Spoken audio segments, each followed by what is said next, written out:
Во македонските училишта се позачестено е меѓуврсничкото вербално и физичко малтретирање.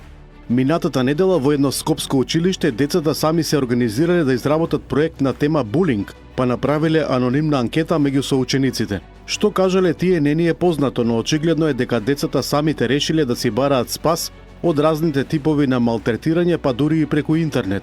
Родителите се загрижени, училиштата кажуваат дека имаат правилници и тимови за превенција, а Министерството најавува програми за заштита на учениците. Но дали е тоа доволно? Насилството според психолозите најчесто се случува за време на одмори во ходниците, соблекувалните и на социјалните мрежи, што го отежнува спречувањето од страна на наставниците.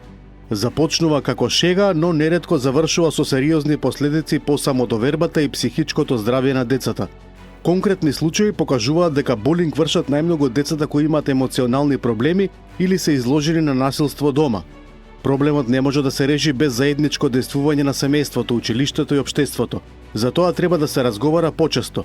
Ставањето под тепих на ваквите девијации не е решение. Напротив, девијациите стануваат поголеми, а жртви се обично мирните и повлечени деца.